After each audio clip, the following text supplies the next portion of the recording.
বাংলাদেশ সহ মুসলিম বিশ্বে পালিত হচ্ছে পবিত্র ঈদে মিলাদুন্নবী হযরত মুহাম্মদ সাল্লাল্লাহু আলাইহি সাল্লাম। 570 খ্রিস্টাব্দের এই দিনে মানবজাতির জন্য রহমত হিসেবে প্রেরিত মহানবী হযরত মুহাম্মদ সাল্লাল্লাহু আলাইহি সাল্লাম আরবের মক্কা নগরীর সম্ভ্রান্ত কুরাইশ বংশে মা আমিনার কুল আলোকিত করে জন্মগ্রহণ করেছিলেন।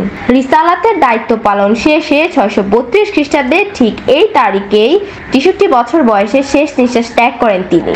বাংলাদেশ সহ বিশ্ব মুসলিম সম্প্রদায় এই দিনটি পবিত্র ঈদে মিলাদুন্নবী সাল্লাল্লাহু আলাইহি সাল্লাম হিসেবে পালন করে থাকে। পবিত্র জশ্নে জুলুসে ঈদে মিলাদুন্নবী উদযাপন হযরত মুহাম্মদ সাল্লাল্লাহু আলাইহি সাল্লাম উপলক্ষে 22 সেপ্টেম্বর রবিবার রাত 9 ঘটিকার সময় চট্টগ্রাম পাহাড়তলী 9 নং ওয়ার্ড এলাকায় নোয়াপাড়া ছাত্র সমাজের উদ্যোগে দোয়া ও মাহফিলের আয়োজন করা হয়।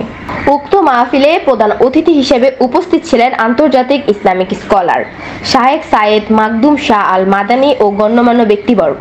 এ সময় বক্তার বক্তব্য বলেন, এক সময় গোটা আরব সমাজ অন্ধকারে নিমজ্জিত ছিল। তারা মহান সৃষ্টিকর্তা আল্লাহকে ভুলে গিয়ে নানা অপকর্মে লিপ্ত হয়ে পড়েছিল। আরবের সর্বত্র দেখা দিয়েছিল অরাজকতা ও বিশৃঙ্খলা। এ সময়কে বলা হতো আইয়ামে জাহিলিয়াতের যুগ। এই অন্ধকার যুগ থেকে মানবকুলের মুক্তি সহ তাদের আলোর পথ দেখাতে মহান আল্লাহ তাআলা রাসূল সাল্লাল্লাহু আলাইহি সাল্লামকে প্রেরণ করেন এই পৃথিবীতে।